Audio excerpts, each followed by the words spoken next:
Quand tout s'écrase, le commencement inattendu.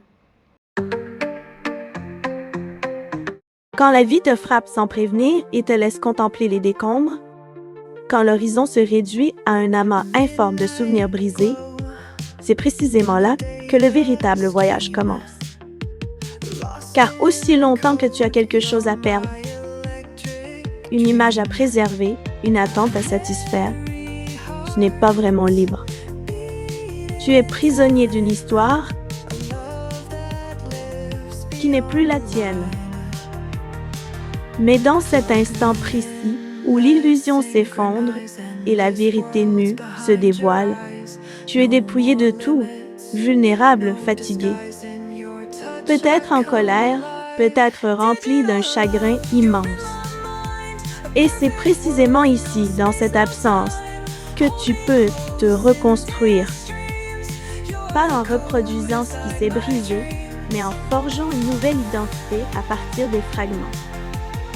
Reconstruis-toi, non pas pour le regard des autres, mais pour celui que tu porteras demain matin lorsque tu te lèveras.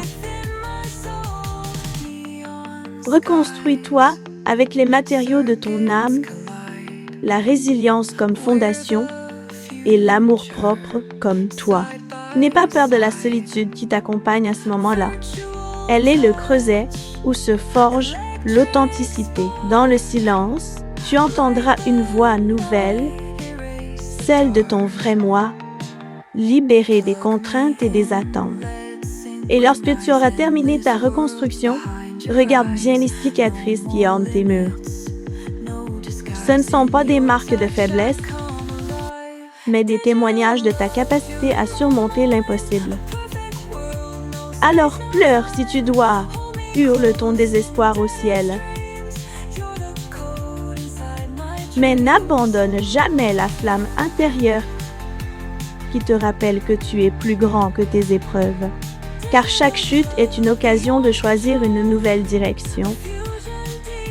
Chaque blessure, un enseignement précieux. Chaque nuit sombre, le précurseur d'un nouveau jour. Et un jour, lorsque tu regarderas en arrière, tu réaliseras que ce moment où tout s'est écrasé n'était pas une fin,